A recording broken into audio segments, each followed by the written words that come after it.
Let's begin by taking a few breaths together, friends. Breathe everything out. And then take a deep breath in. And let it go. Another deep breath in. And let it go. One more deep breath in.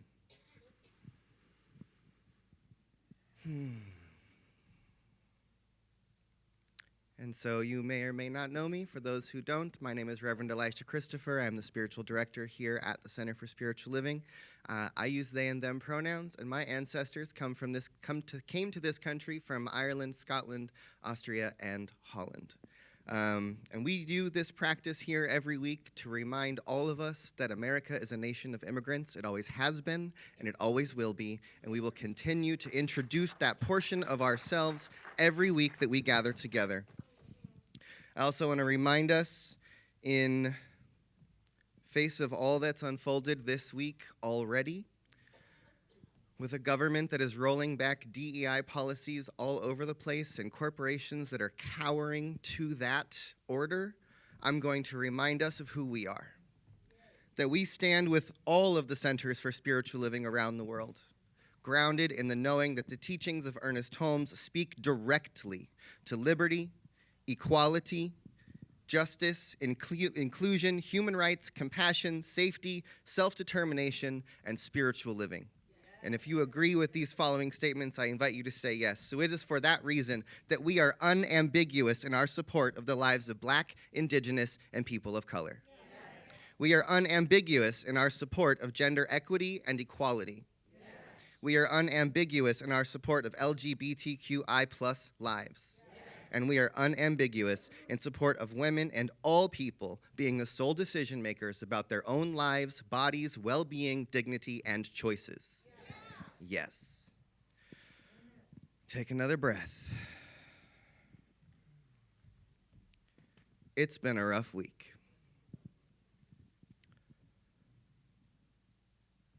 The actions of the so-called President of the United States have been deplorable, have been shameful, have been disturbing. The fact that one of the first orders that came through was to make a declaration that the United States government only recognizes two genders is first scientifically incorrect. And it is also, second, it is an attempt to erase and bury the identities of thousands, if not millions, of Americans and people in this world who are intersexed, non-binary, and transgender. And I'm saying right here and right now that we are affirming the truth of the diversity of the human species as we express through gender and sexuality and orientation. And we are going to hold that truth here in this space. While simultaneously trying to stir up fear about imaginary criminals and making the most vulnerable people seeking asylum in this country villains, simultaneously releasing over 1,500 violent criminals who have committed treason against this country. And I'm not going to tiptoe around the truth anymore. I feel like I have been doing my best to hold a vision and make room for everybody. And I know a number of folks have come to me in the last number of years saying, you know, Elisha, in all of the diverse and inclusivity work that y'all have been doing at CSL Santa Cruz, is there space for people who don't feel that way? Is there space for people who come into this and hear all that we're doing and feel appalled or feel repulsed by this inclusion? And someone asked me a while ago, how do we create room for everyone? I don't think that calling out injustice is wrong. I don't feel like standing for the truth is divisive. pointing out the division brings it to our awareness. Pointing out the people and the systems that are seeking to create that division is not creating the division, it's bringing it to our awareness so we can do something about it.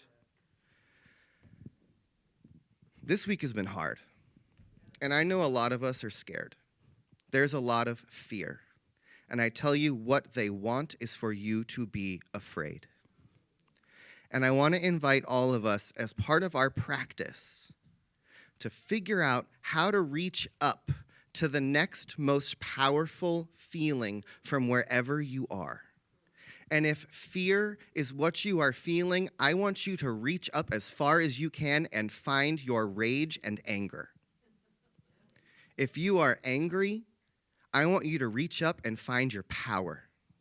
If you are empowered, I want you to reach up and find your action. Wherever you are, reach up to the next place of power and continue to cultivate that for yourself. Because the more we are afraid, the more we are overwhelmed by all that has been throwing at us, we will become and we will feel powerless. And that is, there is no room for us to feel powerless in this moment. As much as many of our identities and freedoms are being rolled back and buried away, I want to remind us of an ancient proverb from the Middle Americas. They tried to bury us, but they didn't know we were seeds. And what I want you to know about seeds, about transformation, is that it's the external conditions that cause the seed to wake up. It's only when the seed is buried in the darkness and the pressure is put upon it that the conditions within the seed that have always been there for it to become the great something that it could be become evoked. And so I want us to realize that what's happening for each one of us right now, even when we feel buried in the overwhelm, that we are ready to sprout. We are being given the ripe conditions to become who we came here to be. This is not a time to cower. This is a time to stand up.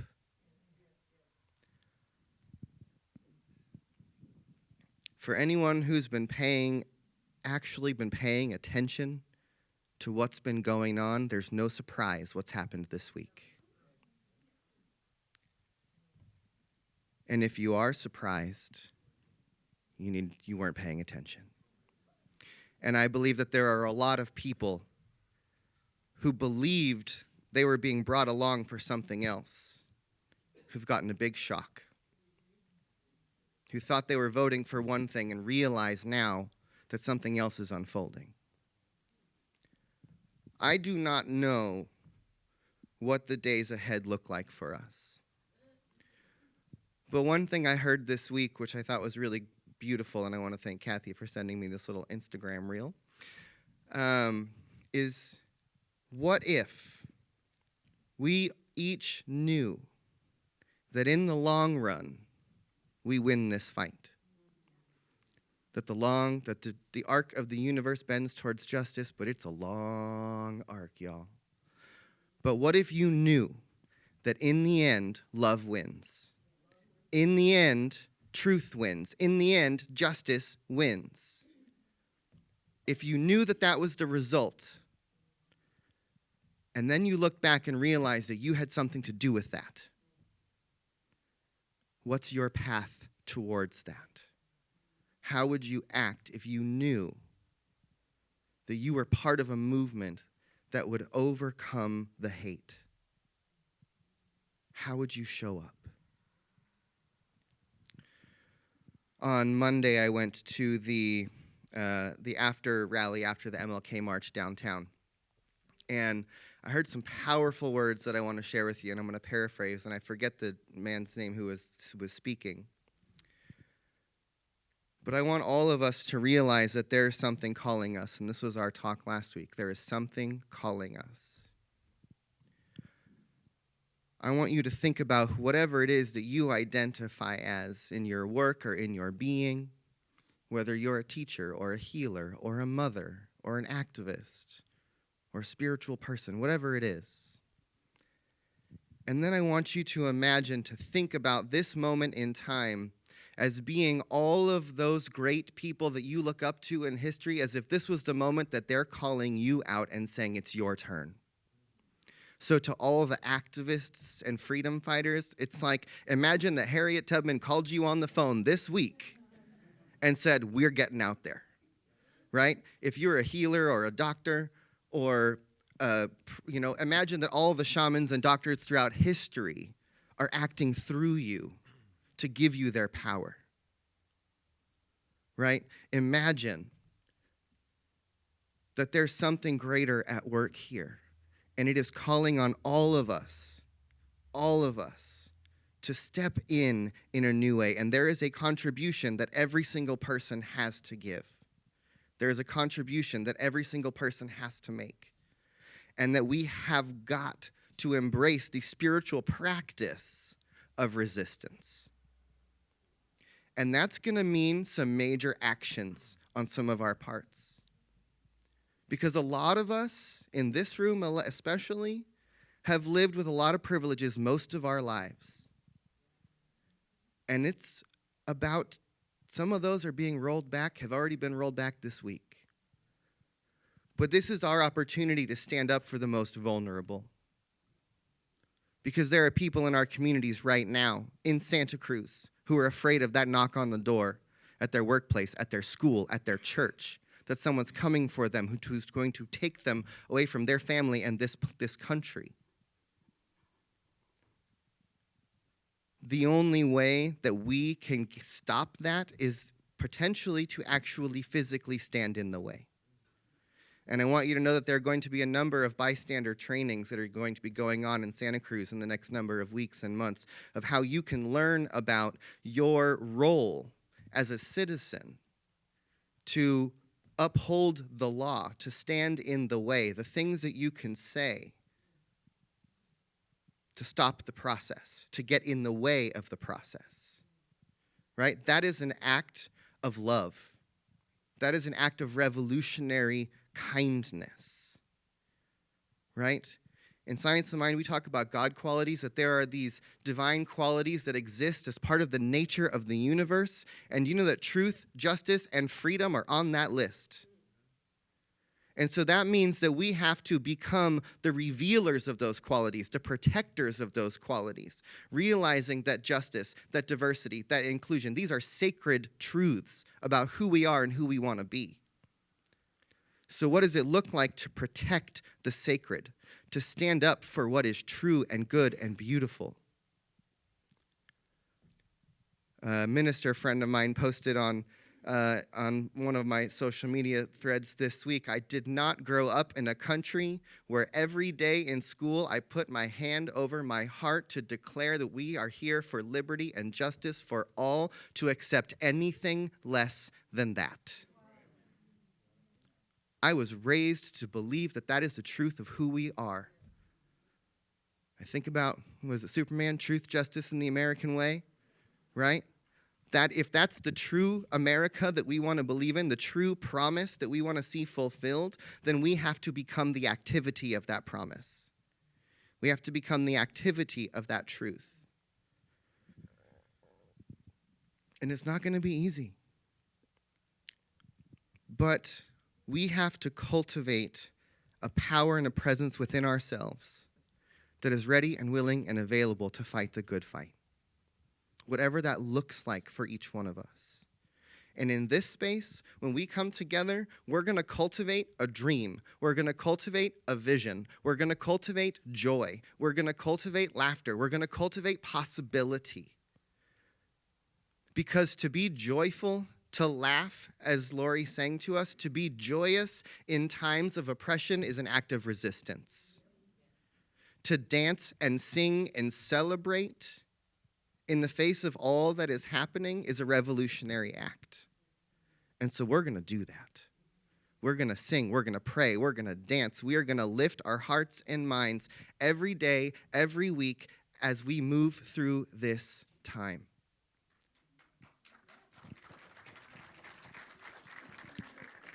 And I don't know how long this dark night is that's in front of us, but we will get through it together. We will get through it together.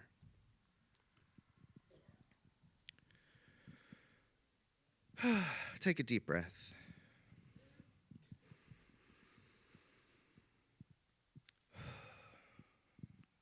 I'm going to just close this portion with a few things. One is our affirmation for the nation that we have been reading here for about a year so far. And as I said a couple weeks ago, we're going to continue to read this until it is true. So I am going to affirm that the United States and its elected leaders are guided by wisdom, compassion, and integrity in all decisions and actions. I envision a nation where justice and equality prevail and where every single voice is heard and respected. And I affirm that our leaders are inspired to work together harmoniously for the greater good, fostering unity and understanding among all people. And I'm not reading this as a passive practice. I'm not saying, ooh, wouldn't that be nice? Do you hear the tone of my voice? I am speaking a truth, a declaration, putting a vibration into the universe that I am going to declare until that vibration reveals itself in form. That is the practice. I'm going to take a breath. I've been a little riled up this week.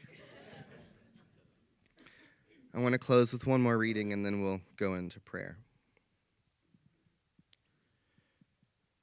This is one of my sacred readings that I read almost every day, and I'm going to share it with you now. It's the Declaration of the Four Sacred Things, as written by Starhawk from the book The Fifth Sacred Thing. And she says, "The earth is a living, conscious being. And so in company with the cultures of many different times and places, we name these four things as sacred: air, fire, water, and earth. Whether we see them as the breath, energy, and blood of the mother, or as the blessed gifts of a creator, or as the symbols of the interconnected systems that sustain life, we know that nothing can live without them. To call these things sacred is to say that they have a value beyond their usefulness for human ends, that they themselves become the standards by which our acts, our economics, our laws, and our purposes must be judged. No one has the right to appropriate them or profit from them at the expense of others, and any government that fails to protect them forfeits its legitimacy. All people, all living things are part of the earth life and so are sacred. No one of us stands higher or lower than any other. Only justice can assure balance. Only ecological balance can sustain freedom. Only in freedom can that fifth sacred thing that we call spirit flourish in its full diversity. To honor the sacred is to create conditions in which nourishment, sustenance, habitat, knowledge, freedom, and beauty can thrive. To honor the sacred is to make love possible. To this, we dedicate our curiosity, our will, our courage, our silences, and our voices. To this, we dedicate our lives. Our job is to cultivate the sacred and to look for it everywhere. So let's take a deep breath in. Lord. And so as we breathe, my friends, I want to remind each one of us that we are being breathed by something greater than we are.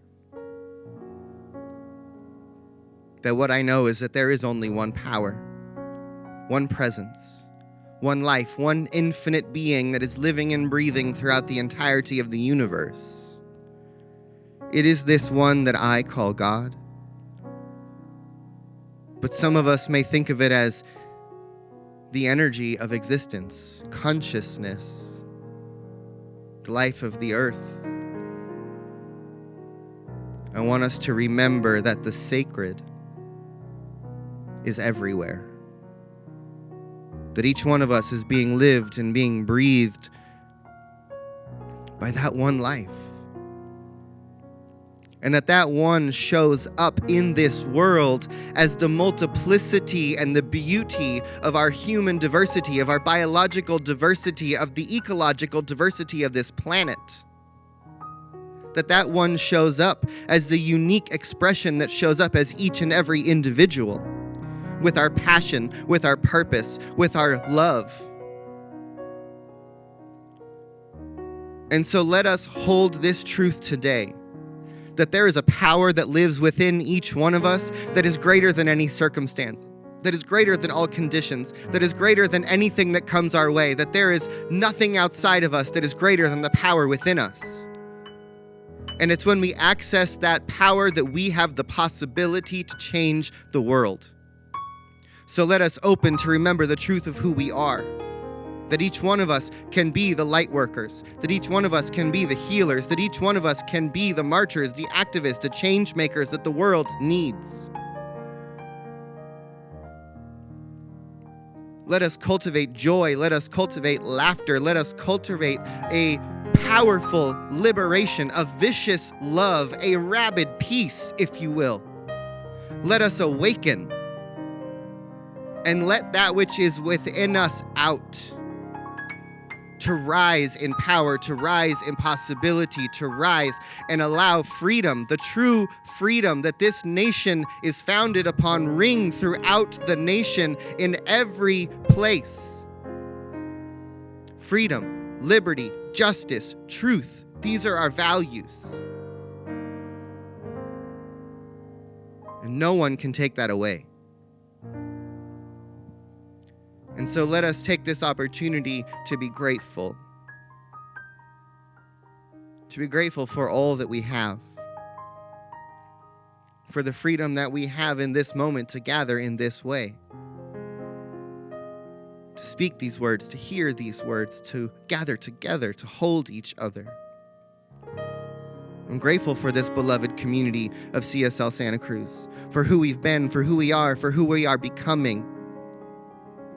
The more of us is yet to be revealed. And what I know is the Centers for Spiritual Living has a high and holy vision of a world that works for everyone. I'm calling upon a nation that works for everyone. And what I know is that right here in this place, in this city, in this state, we can build a sanctuary. We will build a stronghold. We will build a place where the true vision of who we are is thriving, interconnected, whole and holy, aware of the sacred in everyone and everything. We can build it right here. Doesn't matter what government is around us. It doesn't matter what decrees or declarations come from on high. We can build it right here. We can build a community that works. We can build a community of interdependence, of mutual aid, of support, of standing up for each other.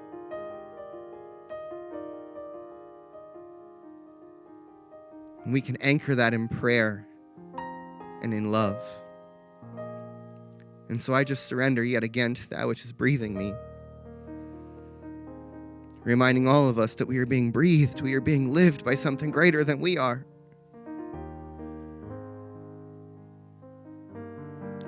And that each one of us is here in this world, in this place, at this time on purpose. We came here for such a time as this. For now truly is the time. And we are the people. It's in our hands. And so we bring it to our hearts. Acknowledging what is, allowing it to be our invitation, and then we rise up, we move forward. And so for this now moment, I will let it be, and so it is.